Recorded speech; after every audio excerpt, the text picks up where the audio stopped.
क्यों भटकना इधर उधर जब चैनल है आपके पास RD science decoder. This is Ikram this side. Welcome to all of in today's class है ना। आज की क्लास में आपका बहुत बहुत स्वागत है।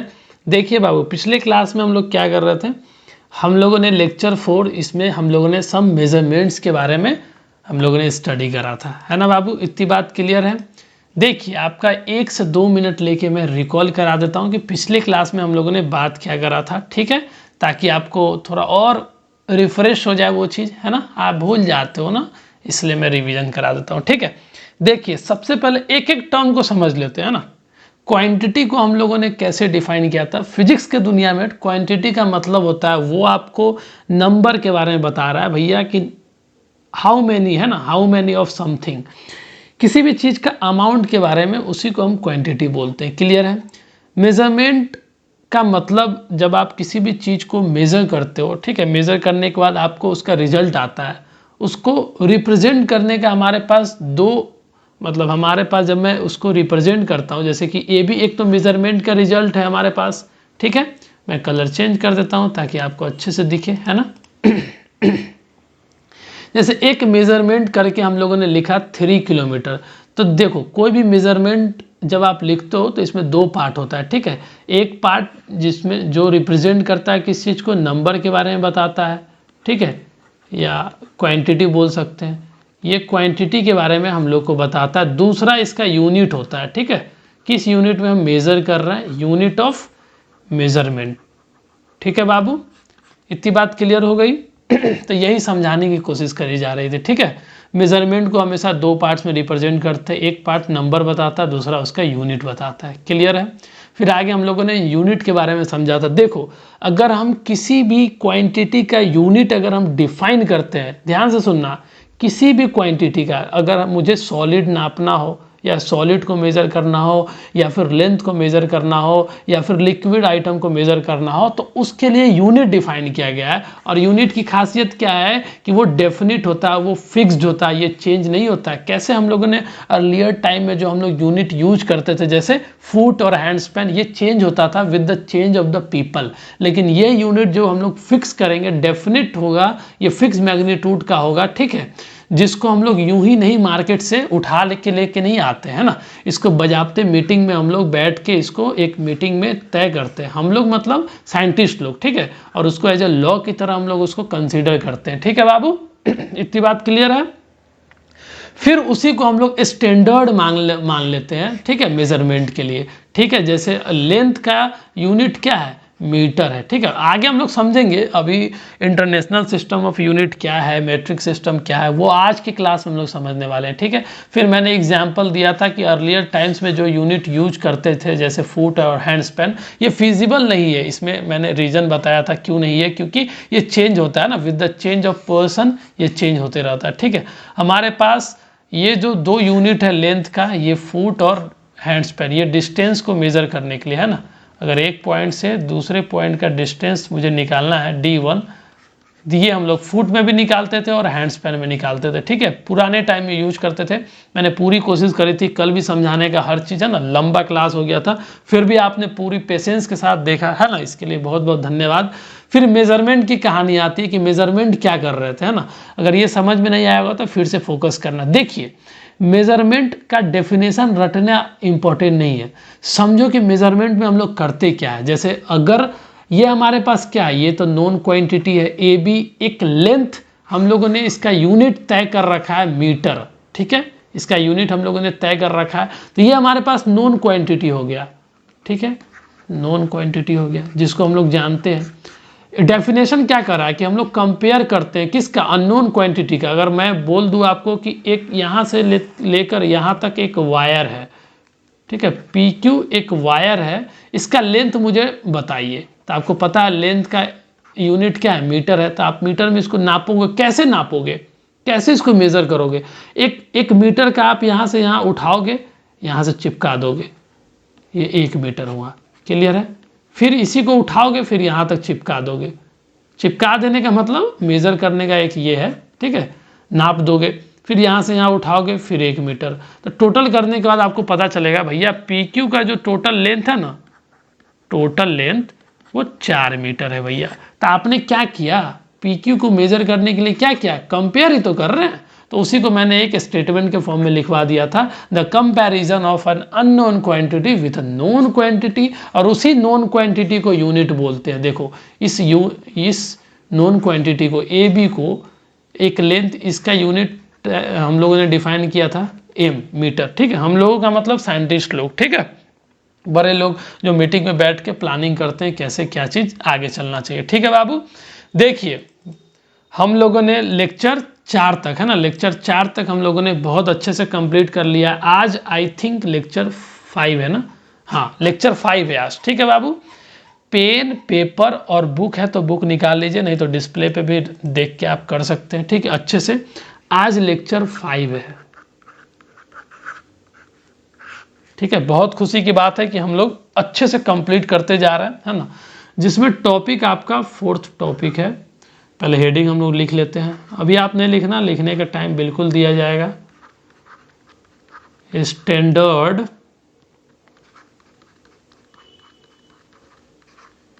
यूनिट्स ऑफ मेजरमेंट,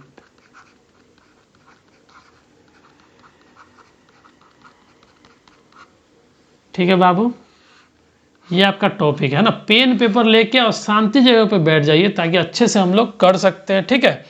और पेन पेपर ले लीजिए, बुक ले लीजिए, ठीक है, वाटर बॉटल ले लीजिए, बीच बीच में पानी भी पीते रहना है आपको। और आज बहुत चीज़ के बारे में आपको आइडिया लगेगा, बहुत मज़ा भी आने वाला है। हम लोग इतना क्रिस्प वे में, इतने बढ़िया तरीके से हम लोग पढ़ेंगे ना कि आप पढ़ने के बाद फिर देखना कितना मज़ा आएगा आपको, ठीक है। तो आप पूरा पेशेंस रखिए और पूरा पेशेंस रख के फुल फोकस के साथ देखिए, ठीक है, एकदम जो मैं समझा रहा हूँगा, ठीक है, आप उस चीज़ पे फोकस रखना, एकदम ध्यान रखना। ये सब बहुत लोगों को प्रॉब्लम होता है कि कंसंट्रेशन नहीं बनता है, कंसंट्रेशन ब्रेक हो जाता है, फिर पता ही नहीं चलता है कि क्या समझाने की कोशिश कर रहे थे, फिर बैक करना पड़ता है। तो देखो आप इसी चीज़ पे फोकस करना कि मैं अभी बोलने वाला क्या हूँ, है ना, मैं क्या बोलूँगा अभी, उस चीज़ पे आप फोकस करना, तो आपको कंसंट्रेशन बना रहेगा। आप पूरा फोकस के साथ देखो, ठीक है। कंसंट्रेशन टूटे, आप 2-4 मिनट के लिए वीडियो पॉज करके ब्रेक ले लो, फिर वापस से आके अच्छे से देखो, ठीक है। देखिए एनसीईआरटी में हम लोग चलेंगे, अभी एनसीईआरटी में थोड़ी देर में चलेंगे। एनसीईआरटी का रूबरू भी करना जरूरी होता है, ठीक है। एनसीईआरटी में चलेंगे, उससे पहले क्या है, उससे पहले क्या करना वो मैं आपसे बताता हूँ, ठीक है। एनसीईआरटी अभी हम लोग पढ़ेंगे थोड़ी देर में, एक एक लाइन को समझेंगे। छोटा सा टॉपिक है, एनसीईआरटी में बहुत कम दिया है, लेकिन इसको हम लोग डिटेल में, जब आप at the end of the lecture आप कहोगे कि यह कितना मजा आया, कितना डिटेल में पढ़ाया गया है ना। बिल्कुल आप ही के लिए मेहनत किया जा रहा है, सिर्फ आपके लिए, है ना, ओनली फॉर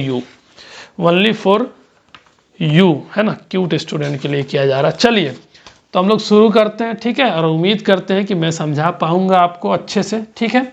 देखिए स्टैंडर्ड यूनिट ऑफ मेजरमेंट, पिछले क्लास में मैंने एनसीईआरटी के एंड में आके आपको बताया था ना कि स्टैंडर्ड यूनिट ऑफ मेजरमेंट ये पढ़ना क्यों जरूरी है, क्योंकि हम लोग को कुछ ना कुछ जो मेजरमेंट है ना उसका स्टैंडर्ड यूनिट फिक्स करना होगा। और वो फिक्स इसलिए करना पड़ेगा क्योंकि अब तक जो यूनिट हम लोगों ने देखा है वो तो चेंज हो रहा है भैया, पर्सन टू पर्सन चेंज हो रहा है। इसलिए हम लोगों ने सोचा कि कुछ ऐसा, हम लोगों का मतलब क्या, साइंटिस्ट, है ना, इस चीज़ को आप नहीं भूलना, हम लोगों का मतलब साइंटिस्ट लोग सोचे कि इसमें इतना कन्फ्यूजन हो रहा है कि स्टैंडर्ड यूनिट ऑफ मेजरमेंट बनाना पड़ेगा, है ना, हर क्वांटिटी के लिए अलग। अगर आपको लिक्विड आइटम को मेजर करना है तो उसके लिए अलग यूनिट बनाया गया है, सॉलिड आइटम को मेजर करने के लिए अलग आइटम बनाया गया है ना, सब क्वांटिटी के लिए अलग अलग आइटम बनाया गया है। तो एक सेट ऑफ लॉ होता है, ठीक है, मीटिंग में लोग बैठ के बनाते हैं, साइंटिस्ट लोग, ठीक है, बड़े पढ़े लिखे लोग बनाते हैं, ठीक है, इतनी बात क्लियर है। आइए, तो आपको पता चल गया, इसलिए ये टॉपिक दिया हुआ है कि स्टैंडर्ड यूनिट ऑफ मेजरमेंट हम लोग को बनाना पड़ेगा, ठीक है, अच्छे से समझ लेंगे क्यों ज़रूरत है। आइए बोर्ड पे आइए। इससे पहले कि हम आपको इस टॉपिक के अंदर प्रवेश कराए, है ना, उससे पहले कुछ एक टर्म है उसको आपको समझना होगा। पुराने टाइम में, है ना, स्टैंडर्ड यूनिट की क्यों ज़रूरत हुई, क्योंकि हमारे पास जो पुराने टाइम में जो यूनिट ऑफ मेजरमेंट यूज किया जाता था वो बहुत कन्फ्यूजन क्रिएट करता था। वो इतना कन्फ्यूजन क्रिएट करता था कि हर लोग का अलग अलग लेंथ है, अगर फुट और हैंड स्पैन का ही मैं बात कर लूँ, ठीक है, तो वो पर्सन टू पर्सन चेंज होता था, ठीक है बाबू। इसी वजह से हम लोग को स्टैंडर्ड यूनिट बनाने पे हम लोग मजबूर हो गए, है ना। जैसे जैसे ज़रूरत पड़ा वैसे वैसे उसमें स्टडी करके आगे इम्प्रूव करते गए हम लोग, ठीक है। तो आइए कुछ अर्लियर यूनिट्स ऑफ मेजरमेंट को हम लोग देख लेते हैं कुछ एक, ठीक है। घबराना नहीं है, आपको अभी आपको लिखने की ज़रूरत नहीं है ना। और एनसीईआरटी में भी हम लोग चलेंगे थोड़ी देर के बाद। अभी कुछ एक टर्म समझ लो आप, सम अर्लियर यूनिट्स ऑफ मेजरमेंट्स, ये सब हेडिंग है, 1-2-5 मिनट में कंप्लीट हो जाएगा, ठीक है। सम अर्लियर यूनिट्स इसी के अंदर है, इसी के अंदर है। थोड़ा सा डिटेल हम कर देते हैं। देखिए एनसीईआरटी में दिया हुआ है बाबू, इसलिए मैं डिस्कस कर रहा हूँ, है ना। ऐसा नहीं कि अपने साइड से कुछ भी डिस्कस नहीं किया जा रहा है, ठीक है। पहले आपको मैं ये समझा देता हूँ। एनसीईआरटी में देखिए आप, चलिए एनसीईआरटी में आइए। ये जो यहाँ से यहाँ पैराग्राफ दिया हुआ है, ठीक है, इसको मैं पहले समझा देता हूँ, ठीक है। आइए, क्या एक टर्म दिया हुआ है, ठीक है, क्यूबिट, एक टर्म दिया हुआ है क्यूबिट। पहले इसको समझते हैं क्यूबिट होता क्या है, ठीक है। देखो जैसे फुट और हैंड स्पैन, ये जो पुराने टाइम में जो यूनिट ऑफ क्या है मेजरमेंट्स है, उसी तरीके से क्यूबिट भी एक यूनिट है, ठीक है। क्यूबिट भी एक यूनिट है। क्या है भैया? यूनिट है, यूनिट है। क्लियर है? आ रही समझ में? तो क्यूबिट भी क्या है, एकदम एक एक चीज को स्पष्ट करते चलेंगे ना। यूनिट ऑफ, आपको कोई कंफ्यूजन नहीं हो, यूनिट ऑफ मेजरमेंट है ना,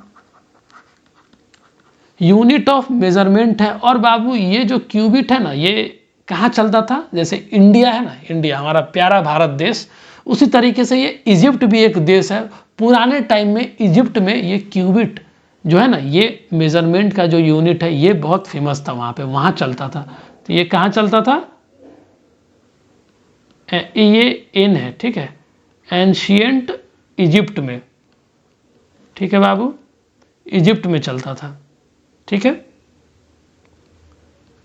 इजिप्ट में, इजिप्ट क्या है? एक देश है, ठीक है, कंट्री है, ठीक है,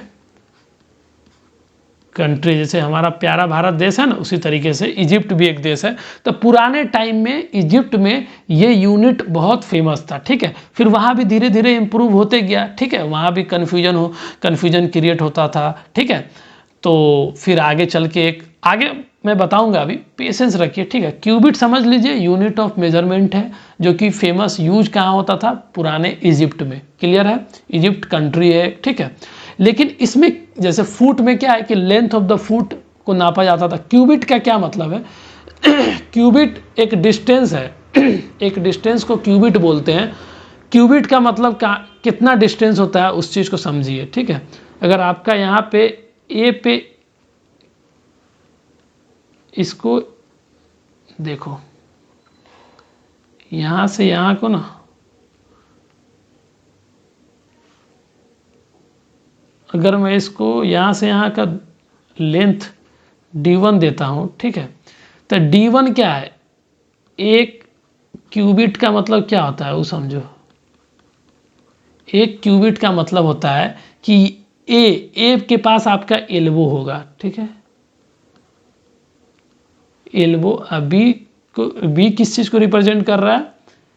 आपके फिंगर टिप्स को। क्लियर है? फिंगर टिप्स को। इसको और डिटेल हम कर देंगे, कंफ्यूज नहीं होंगे आप, ठीक है, बिल्कुल कंफ्यूज नहीं होंगे, बस पेशेंस के साथ सुनिए। बी किस चीज को रिप्रेजेंट कर रहा है? फिंगर टिप्स को। अभी भी नहीं समझ में आया भैया? Okay okay okay okay okay, मैं समझा दे रहा हूं, ठीक है। देखिए 1 क्यूबिट का मतलब होता है कि वो डिस्टेंस, आपके बॉडी पार्ट्स का वो डिस्टेंस जो जहां पे एल्बो है और आपके फिंगर टिप है ना, सबसे top most part of the, समझिए डायग्राम से मैं समझा रहा हूं, ठीक है। पहले आप वीडियो पॉज करके इतना लिख लीजिए। आई होप कि आपने लिख लिया होगा। तो क्यूबिट आपको समझ में नहीं आया कि क्यूबिट का मतलब क्या होता है, तो समझ लीजिए। अगर ये आपका हाथ है, ठीक है, मैं डायग्राम बनाता हूं और आप हंसना, ठीक है, कि डायग्राम खराब बन गया है। देखो समझाने के लिए है, ठीक है, डायग्राम तो अच्छा नहीं बन रहा, कोई बात नहीं, समझाने के लिए, ठीक है। देखो ये आपका क्या है, ये पार्ट आपका एल्बो है यहाँ पे, ठीक है। तो क्यूबिट का मतलब क्या होता है, और ये फिंगर का आपका टिप है ना, इतना दूर का डिस्टेंस को ही बोलते हैं क्यूबिट। अगर मैं इसको D1 नाम देता हूँ तो ये यहाँ पे ये पॉइंट को क्या बोलेंगे, यहाँ 2 पॉइंट के डिस्टेंस को ही तो मेजर कर रहा है भैया। इसको मैं नाम दे दूँ A, इसका नाम दे दूँ B, और यही A जो A से B का जो डिस्टेंस है उसको क्या बोलेंगे D1, और इसी को बोलेंगे 1 क्यूबिट। अब आपको समझ में आ गया होगा कि 1 क्यूबिट का मतलब क्या होता है। और A यहाँ पे रिप्रेजेंट क्या कर रहा है, एल्बो, यहाँ पे एल्बो है। देखो पुराने टाइम में जो ना बॉडी पार्ट्स को खूब यूज करते थे, ठीक है, खूब यूज करते थे यूनिट के तौर पे, ठीक है। बी फिंगर टिप दिखा रहा है, यहाँ पे क्या दिखा रहा है, फिंगर टिप्स को दिखा रहा है। क्लियर है बाबू? तो आपको पता चल गया कि ये जो क्यूबिट जो था ना वहाँ पे बहुत फेमस था इजिप्ट में, ठीक है। लेकिन इसके साथ भी डिमेरिट क्या है पता है आपको, हर लोग का क्यूबिट का जो साइज है, लेंथ है, वो अलग अलग होगा, है ना। बच्चा का अलग क्यूबिट का लेंथ होगा, बड़े लोग का अलग का होगा, है ना। तो ये डिफरेंट पीपल का डिफरेंट मेजरमेंट आएगा, ठीक है। इसीलिए इसको एक्सेप्टेड बाय एवरीवन नहीं किया गया, इसीलिए इसमें कन्फ्यूजन होता था, इसमें लेंथ में कन्फ्यूजन होता था, क्योंकि जो हमारा क्यूबिट का लेंथ होगा वो अलग होगा, आपका अलग होगा, संगम का अलग होगा, कसक का अलग होगा, इस तरीके से होगा, चेंज होगा, ठीक है। इसीलिए इसको हम लोग एक्सेप्ट नहीं किए, इसीलिए स्टैंडर्ड इसको नहीं मान रहे हैं, इसको स्टैंडर्ड, इसीलिए कंफ्यूजन की वजह से ही इसको स्टैंडर्ड मान रहे हैं, इसको स्टैंडर्ड मान रहे हैं, बिल्कुल नहीं मान रहे हैं, ठीक है। वीडियो पॉज करें, इतना लिख लीजिए आप। आई होप कि आपने लिख लिया होगा, है ना। एक क्यूबिट की बात हो गई, ये पुराने टाइम में यूज किया जाता था। दूसरा समझिए ना, जल्दी जल्दी कंप्लीट कर लेते हैं। 4 अर्लियर यूनिट्स के बारे में समझना है, उसके बाद फिर हम लोग स्टैंडर्ड यूनिट में एंट्री करते हैं, ठीक है। छोटी छोटी बात है, उसको हम लोग क्लियर कर लेते हैं, चाहे क्लास कितनी भी लंबी हो, ठीक है। आपको आधा घंटा के बाद ब्रेक दे दिया जाएगा, ठीक है। वो आप मेरे ऊपर छोड़ दो, आपको बोरियत महसूस नहीं होगी, ठीक है। पहला क्यूबिट क्लियर हो गया। दूसरा यूनिट ऑफ मेजरमेंट क्या है, फुट। ये आपको पिछले क्लास में भी मैंने समझाया ना, फुट क्या होता है। इसको भी हम लोग ट्रीट करते थे पुराने टाइम में, किस चीज़ की तरह, यूनिट की तरह ट्रीट करते थे। लेकिन इसके साथ भी कन्फ्यूजन ये है कि अगर देखो फुट का मतलब क्या है, कितना लेंथ को बोलते हैं 1 फुट, वो समझो। अगर मैं एक पाँव का डायग्राम बनाता हूँ, अगर आप हंसोगे नहीं तो, ठीक है।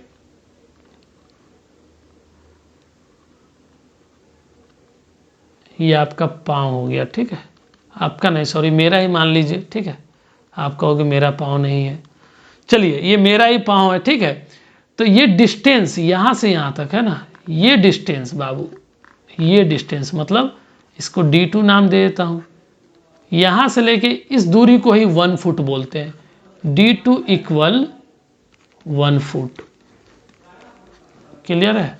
तो आपको समझ में आ गया होगा कि भाई पाँव का कहाँ से कहाँ मेजरमेंट करना है और उसको 1 फुट नाम देना है। ये बात आपको क्लियर हो गई?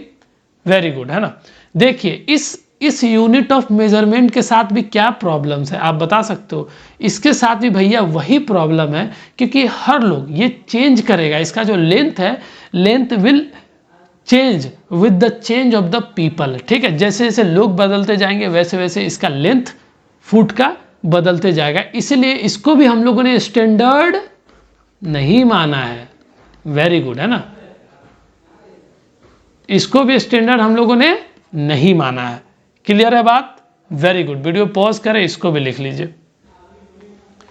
आई होप कि आपने लिख लिया होगा, है ना। तीसरा, उसके बाद एक और बचेगा, उसको भी समझ लेंगे, क्योंकि आपके बुक में डिस्कस किया हुआ है बाबू, तो छोड़ नहीं सकते ना। थोड़ा थोड़ा बेसिक चीज़ का तो आइडिया ले सकते हैं। यार्ड के बारे में ना, यार्ड भी यूज करते थे पुराने टाइम में, ठीक है। यार्ड भी यूज करते थे, इसको भी हम लोग ट्रीट करते थे as a unit of measurement की तरह। अब यार्ड समझ लीजिए, है ना। यार्ड, कितनी दूरी को यार्ड बोलते हैं। देखो एक डायग्राम बनाते हैं, डायग्राम से समझो, ठीक है। डायग्राम से समझते हैं, ठीक है। डायग्राम से समझिए, ठीक है। यहाँ पे एक डायग्राम बनाया गया है, ठीक है। और इन भाई साहब का हाथ बना देते हैं हम लोग। इन भाई साहब का हाथ बना देते हैं कुछ इस प्रकार, ठीक है। चलिए, तो 1 यार्ड का क्या मतलब है, 1 यार्ड का क्या मतलब है उसको समझ लीजिए। 1 यार्ड जो है ना, कितना डिस्टेंस को बोलते हैं।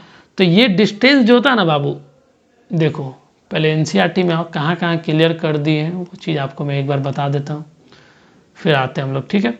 ये लाइन क्लियर हो गया है, इस चीज़ के लिए आप, ये लाइन क्लियर है, ठीक है।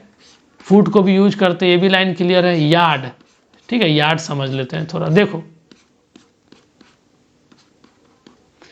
यार्ड में एक चीज दिया है कि ये डिस्टेंस किस किस चीज के बीच में है। अगर आप पूरा बाजू अपना हाथ फैलाओगे और चिन का मतलब क्या होता है वो समझिए, ठीक है।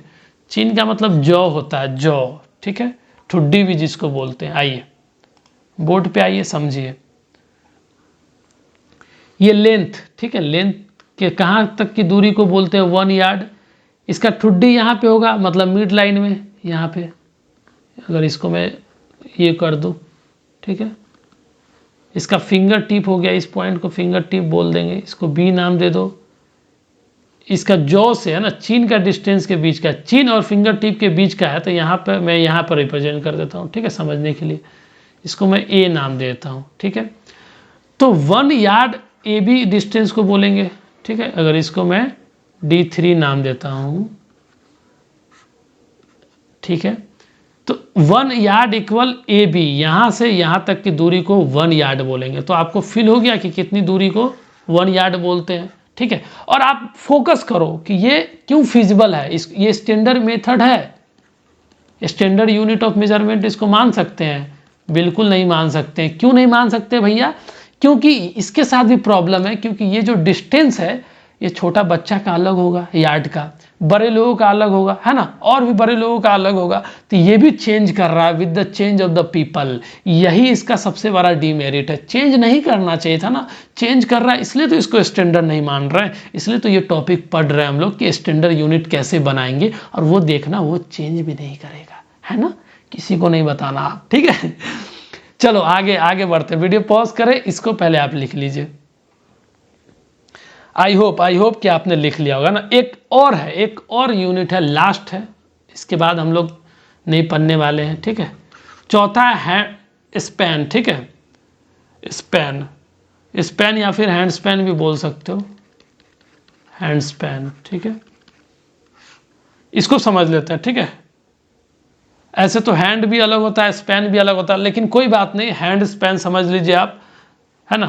1 हैंड स्पैन किसको बोलते हैं? देखिए, अगर आप 1 हैंड स्पैन ना कितनी डिस्टेंस को बोलते हैं, कितना डिस्टेंस को बोलते हैं वो समझिए। आप अपना जो हाथ है उसको एकदम फैलाइए, ठीक है, 5 उंगली को जितना स्ट्रेच कर सकते हैं आप, ठीक है। हम लोग देखिए कैसे स्ट्रेच करेंगे।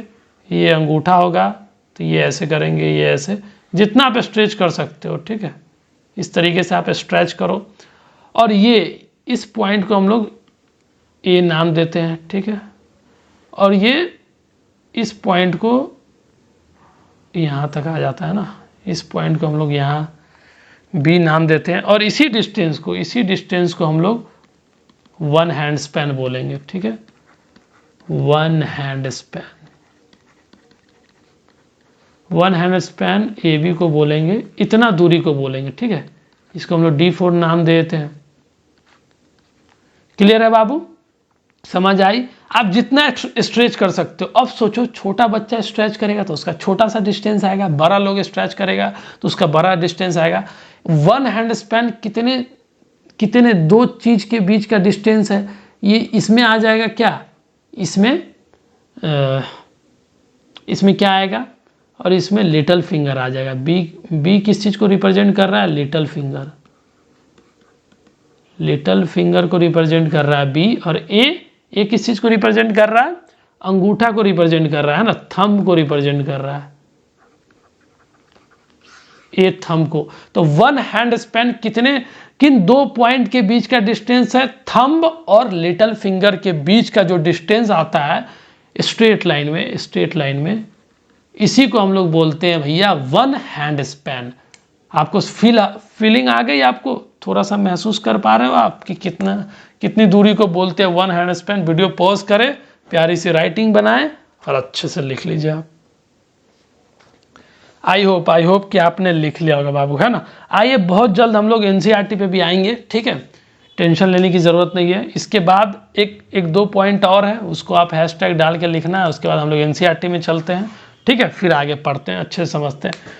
आइए, और ये सब तो मैंने क्यूबिट के बारे में बताया था कि ये पुराने इजिप्ट में इस्तेमाल किया जाता था, ठीक, पुराने टाइम में इजिप्ट में यूज किया जाता था। देखो इंडिया में भी कुछ फेमस था, है ना, इंडिया में भी अभी भी प्रेजेंट टाइम में भी फेमस था, और एंशियंट टाइम में, पुराने टाइम में भारत में, हमारा प्यारा भारत देश है ना, एंशियंट इंडिया में भी हम लोग यूज करते थे कुछ एक यूनिट ऑफ मेजरमेंट यूज करते थे, जैसे अंगुल, ठीक है, अंगुल बोलते थे किसको, फिंगर को। फिंगर को विथ कितना चौड़ाई है, कितना मोटाई है, इससे भी हम लोग, इसको भी हम लोग एज ए यूनिट की तरह ट्रीट करते थे। मुट्ठी भी यूज करते थे हम लोग, ठीक है, मुट्ठी भी यूज करते थे, जिसको फिस्ट बोलते हैं इंग्लिश में, ठीक है। और हम लोग फोर आर्म को भी यूज किए हुए हैं, फोर आर्म को भी यूज किए हुए हैं। फोर आर्म का मतलब क्या होता है, ये कितने दूर का डिस्टेंस को बोलते हैं, ये एल्बो, अगर एक ए यहाँ से यहाँ तक का एक ए बी है, ठीक है, तो ए किस चीज़ को रिप्रेजेंट कर रहा है, एल्बो, बी किस चीज़ को रिप्रेजेंट कर रहा है, रिस्ट, ठीक है। आपकी कलाई से लेके आपका एल्बो तक का जो डिस्टेंस है ना, उसी को वन फोर आर्म बोलते हैं, ठीक है।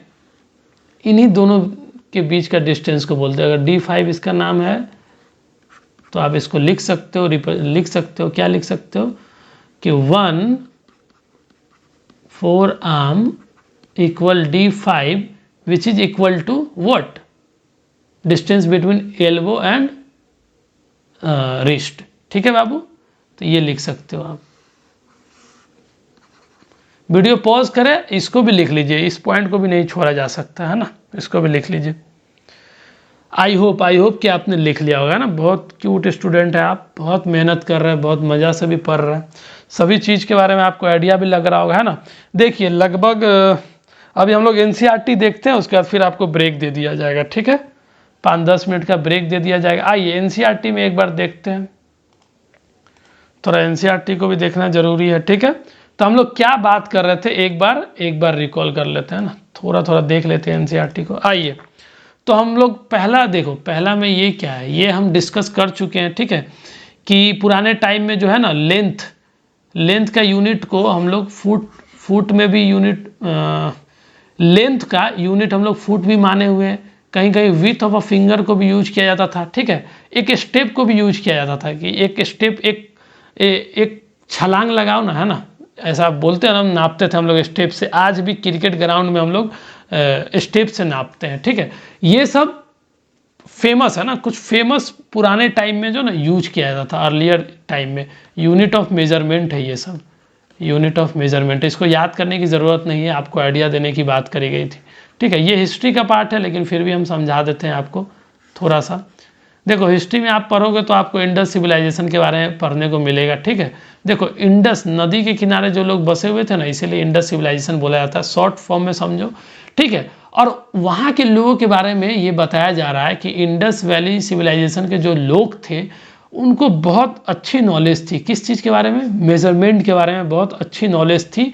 वो लोग अच्छे से मेज़र कर पाते थे। वो इसलिए पता चल पाया क्योंकि जब खुदाई हुआ वहाँ पे, एक्सकेवेशन हुआ वहाँ पे, तो पता वहाँ पे क्या चला, वहाँ पे जो है ना ब्रिक्स मिला ना, तो वो ब्रिक्स बहुत ही परफेक्टली डिजाइन किया हुआ था। इसके वजह से वहाँ पे क्या बोलते हैं उसको, जो स्टडी करते हैं स्पेशली उस चीज़ को ना, आर्कियोलॉजिस्ट है ना, वो लोग को पता चला कि जो इंडस वैली सिविलाइजेशन के जो लोग थे, उनको आइडिया था, मेजरमेंट के बारे में आइडिया था, क्योंकि जो ईंट वहाँ पे मिला था और भी एविडेंस मिला था, वो इस चीज़ को प्रूफ करता था कि, क्योंकि मेजरमेंट बहुत परफेक्टली, ज्योमेट्रिकल कंस्ट्रक्शन मिला जो कि बहुत परफेक्टली डिजाइन किया हुआ था, ठीक है। आप एग्जांपल के तौर पे ब्रिक्स भी मान सकते हो कि यहाँ पे ब्रिक्स मिला था जो बहुत ही परफेक्टली ज्योमेट्रिकल कंस्ट्रक्शन किया हुआ था, बहुत परफेक्टली उसको शेप दिया हुआ था। इसके वजह से हम बोल सकते हैं कि वहाँ के लोगों को आइडिया था, है ना, मेजरमेंट के बारे में अच्छा आइडिया था। फिर नीचे हम लोगों ने क्यूबिट के बारे में समझा, है ना, ये क्यूबिट पूरा समझा दिए, कोई पॉइंट नहीं छूट रहा होगा ना, मेरी गारंटी है। फिर हम लोगों ने नीचे पीपल फूट के बारे में समझा यहाँ पे, फुट के बारे में, फिर नीचे हम लोगों ने यार्ड के बारे में समझा, ठीक है। आइए, और पुराने भारत देश में है ना, पुराने टाइम में भारत में ये बात यहाँ बताई गई है, सारा बात मैंने डिस्कस कर दिया है, ठीक है, कोई दिक्कत वाली बात नहीं है। और वही कह रहा है, इन सब यूनिट के साथ यही प्रॉब्लम था, क्योंकि हर लोग का जो बॉडी पार्ट्स था ना, वो कहीं ना कहीं थोड़ा बहुत अलग साइज का था, यही प्रॉब्लम क्रिएट करता था, ठीक है। यही प्रॉब्लम के कारण ही तो कुछ ना कुछ स्टैंडर्ड यूनिट बनाने की बात करी गई होगी। सोचो सोचो सोचो सोचो जरा सोचो, है ना। तो ये बात है, ठीक है।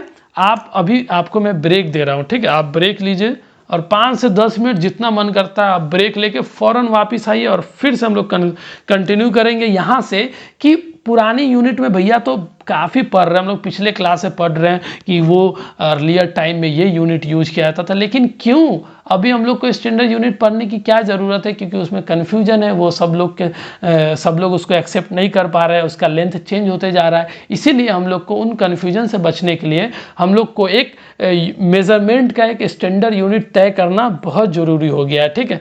आइए, आप ब्रेक के बाद हम लोग स्टैंडर्ड यूनिट को डिफाइन करते हैं, समझते हैं, ठीक है। जाइए, वेलकम बैक, है ना, वेलकम बैक, बहुत बहुत स्वागत है आपका, ठीक है। फिर से आप वापिस आए हैं क्योंकि आप डेडिकेशन के साथ पढ़ाई कर रहे हैं ना, एक एक चीज़ को समझना चाहते हैं। आइए, है ना, एनसीईआरटी से फिर हम लोग चलेंगे, अभी हम लोग बोर्ड पे चलते हैं।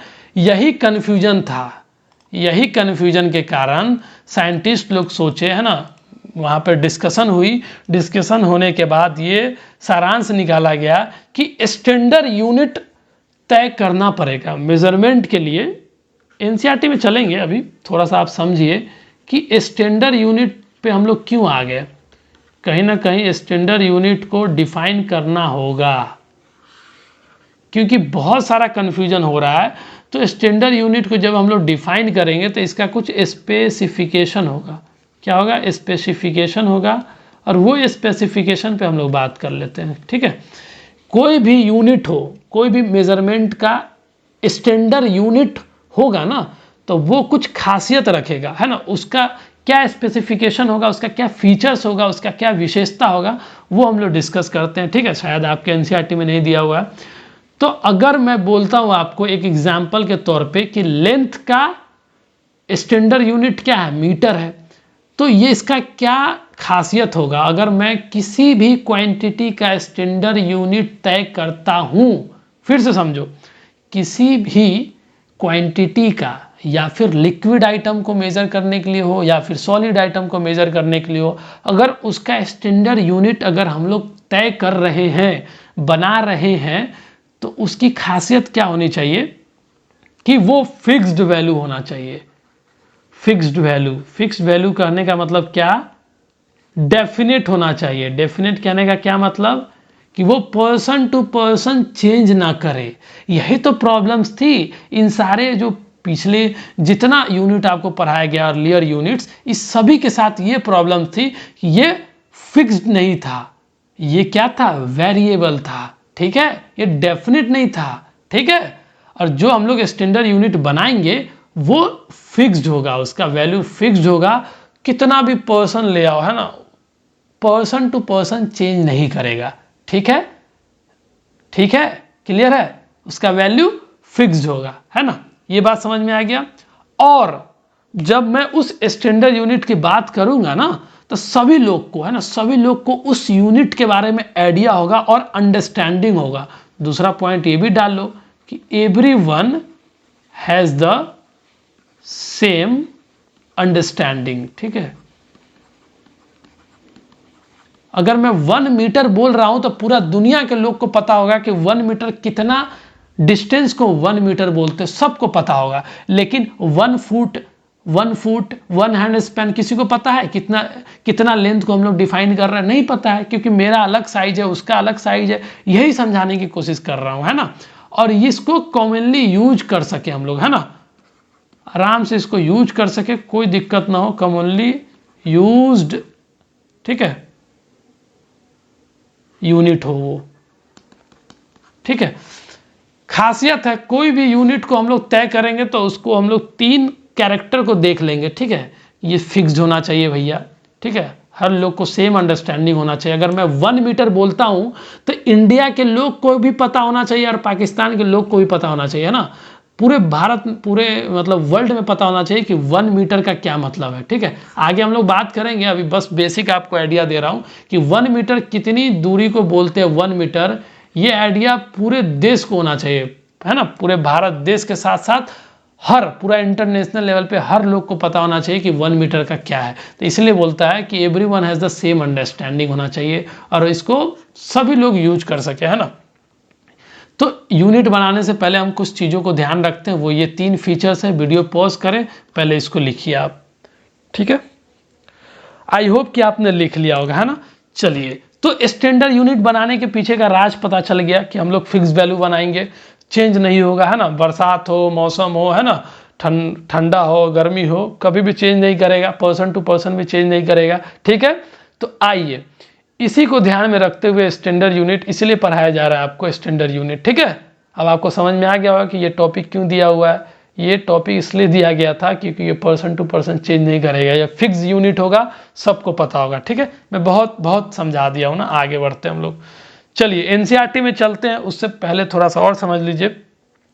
यही तो कारण था कि कन्फ्यूजन था पुराने टाइम में, जो पुराने यूनिट बनाए गए थे, जो बॉडी ऑलमोस्ट बॉडी पार्ट को ही हम लोग यूनिट कंसीडर करते थे, है ना। मुट्ठी, अंगुल, 1 हैंड स्पैन, फुट, वो बॉडी का पार्ट ही था जो कि अलग अलग आदमी का अलग अलग होता है।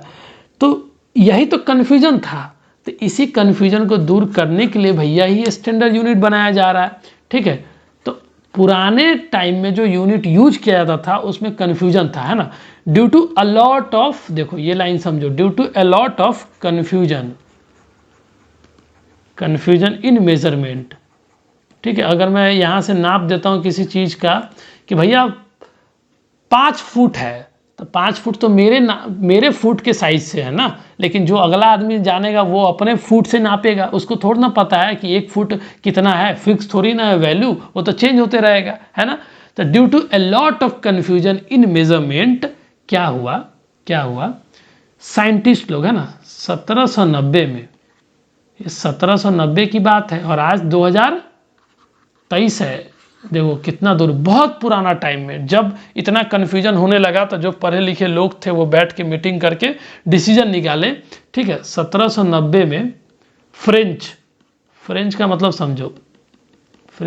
समझो, देखो जैसे हमारा प्यारा भारत देश इंडिया है, इंडिया क्या एक कंट्री है, इसको आप नहीं लिखना, समझ लो इंडिया एक कंट्री है। और यहाँ के पीपल को क्या बोलते हैं, यहाँ के पीपल को बोलते हैं इंडियन पीपल, क्या बोलते हैं, इंडियन हो, ठीक है। तो ये फ्रेंच है ना बाबू, उसी तरीके से जो फ्रांस एक क्या है, फ्रांस एक देश है, क्या है, एक कंट्री है। और फ्रांस के पीपल को क्या बोलते हैं, फ्रेंच पीपल, ठीक है।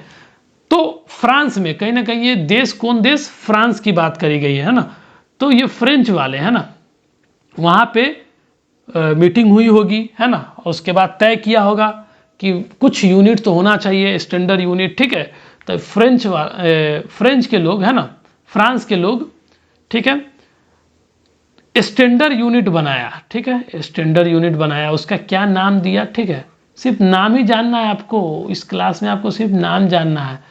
स्टैंडर्ड यूनिट बनाया और उस स्टैंडर्ड यूनिट को क्या नाम दिया, कॉल्ड एज मेट्रिक सिस्टम। और इस सिस्टम को मेट्रिक सिस्टम नाम दिया। ये बहुत पुराना सिस्टम है और अभी प्रेजेंट टाइम में इसका यूज भी नहीं हो रहा है और इसके बारे में ज़्यादा पढ़ना भी नहीं है। बस आपको इतना समझ लेना है कि फ्रांस में ये सिस्टम को बनाया गया था, है ना, फ्रांस के लोग इस सिस्टम को बनाए थे। इसमें ज़्यादा जानना ही नहीं है, आपके सिलेबस में ही नहीं है, आपके बुक में ही नहीं पढ़ना। मैं क्यों डिस्कस करूँ इस चीज़ को, है ना, फालतू का, कोई बात नहीं है। 1790 में फ्रांस में कुछ पढ़े लिखे लोग बैठ के मीटिंग करके इस सिस्टम को बनाए थे स्टैंडर्ड यूनिट का। लेकिन इसको कुछ देश वाला फॉलो भी किया था, लेकिन ये ऑल ओवर द वर्ल्ड, पूरे देश के लोग इसको एक्सेप्ट नहीं कर पाए थे, ठीक है ना। कन्फ्यूजन था इसमें भी, इसलिए ये ज़्यादा चल नहीं पाया, तो इसमें भी प्रॉब्लम्स थी, ठीक है। तो इसको भी चेंज किया गया था। अभी हम बात कर रहे हैं, पहले वीडियो पॉज करें, इसको पहले लिख लीजिए। आई होप कि आपने लिख लिया होगा, है ना बाबू। देखो फ्रांस जो देश है, फ्रांस देश है ना, वहाँ पे जैसे फ्रांस देश है तो वहाँ के लोग को फ्रेंच बोलते हैं और वहाँ पे ऑफिशियल लैंग्वेज फ्रेंच है।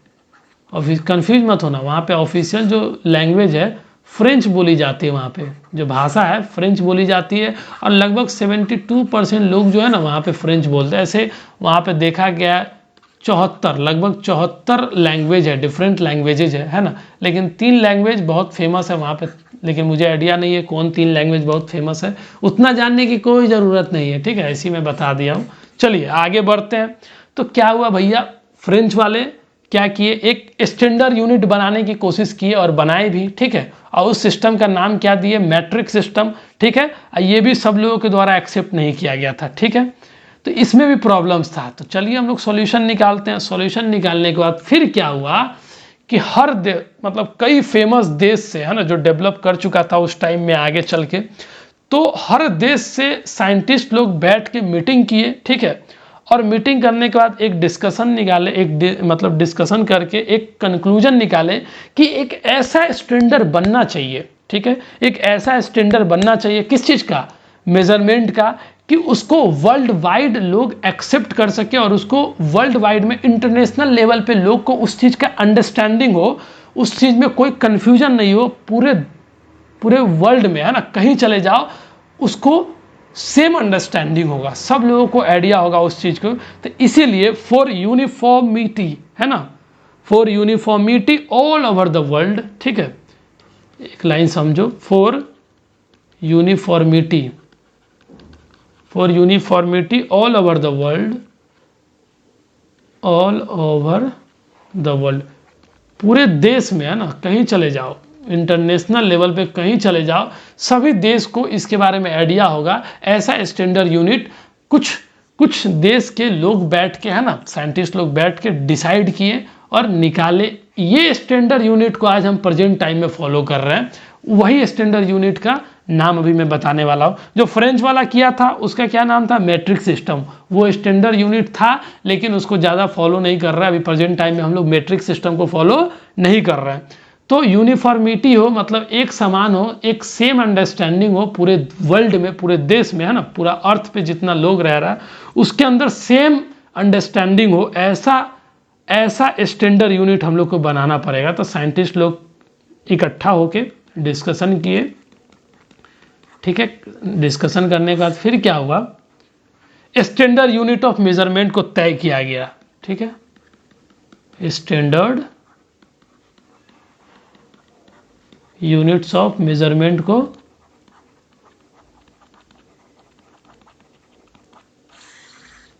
तय किया गया। और इस स्टैंडर्ड यूनिट ऑफ मेजरमेंट को क्या बोलते हैं, कॉल्ड एज, ठीक है, इस कॉल्ड एज, बहुत प्यारा सा नाम है, कॉल्ड एज, कलर चेंज कर देते हैं, है ना, थोड़ा आपको हाईलाइट होते नजर आए, इसी को बोलते हैं international system of units.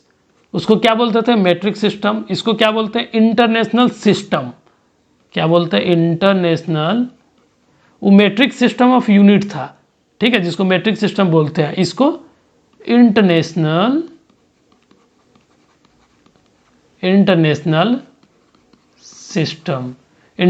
System, ठीक है, इंटरनेशनल सिस्टम, जिसको शॉर्ट फॉर्म में क्या बोलते हैं, एसआई, ठीक है, एसआई यूनिट्स। और आपको मैं बता देना चाहता हूं कि प्रेजेंट टाइम में, है ना, प्रेजेंट टाइम में हम लोग क्या, पूरा दुनिया वाला यही इंटरनेशनल सिस्टम ऑफ यूनिट्स को फॉलो कर रहा है, मान रहा है, ठीक है। वीडियो पॉज करें, इसको लिख लीजिए। देखो बाबू, अब तक हम लोगों ने क्या कर लिया, अब तक हम